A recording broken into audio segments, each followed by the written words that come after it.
صحبت اللہ والوں کی، صحبت اللہ والوں کی اللہ سے ملوا جاتی ہے، صحبت اللہ والوں کی اپنا رنگ دکھا جاتی ہے، صحبت اللہ والوں کی۔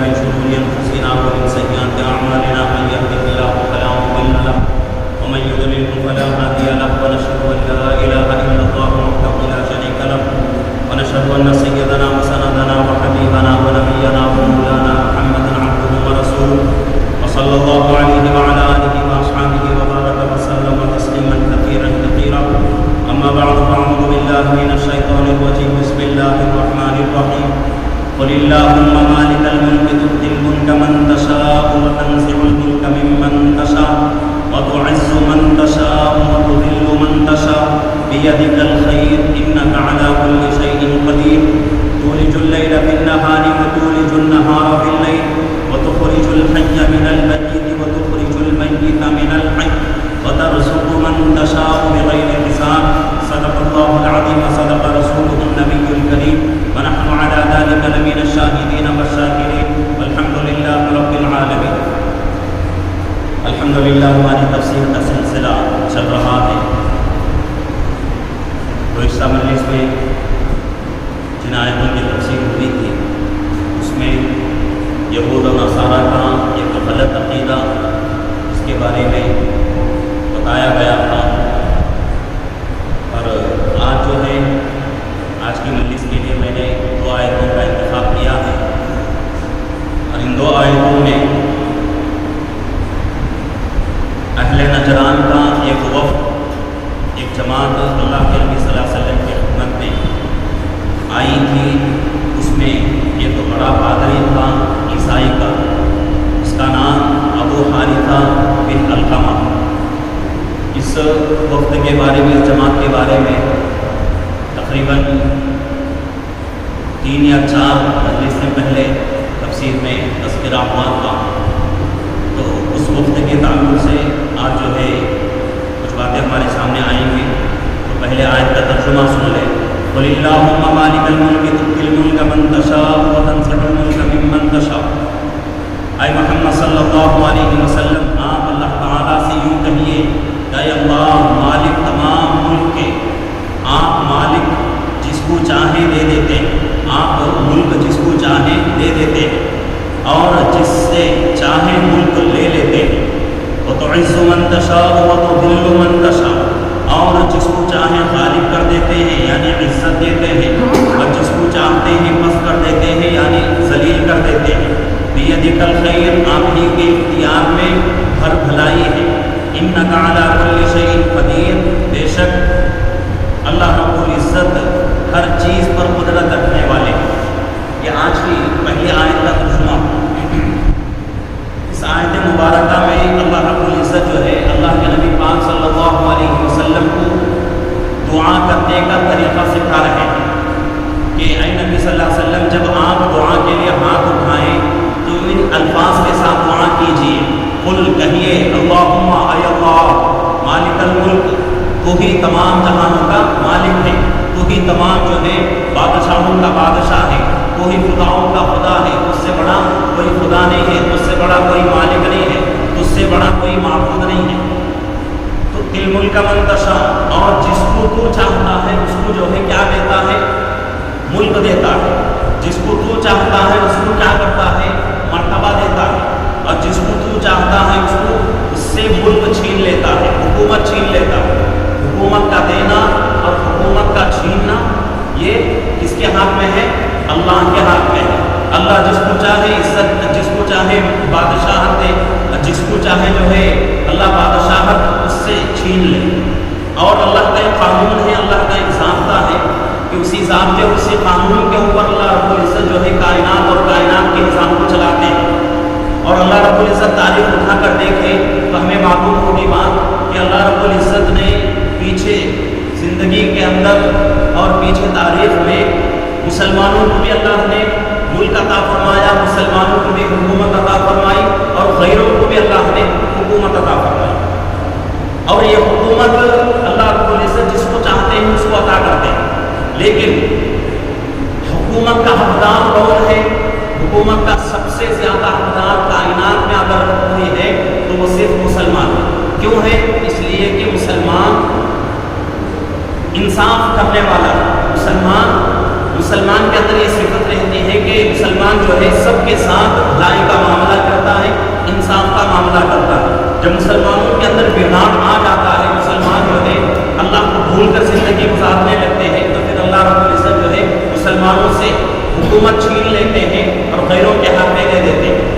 کہ ہمارے ہندوستان کی تاریخ اگر اٹھا کر دیکھیں تو پیچھے جو ہے ہمارے مغلوں نے، ہمارے جو ہے مسلمانوں نے 900 سال تک اس ملک کے اوپر حکومت کی، لیکن آج ملک کس کے ہاتھ میں ہے؟ حکومت کس کے ہاتھ میں ہے؟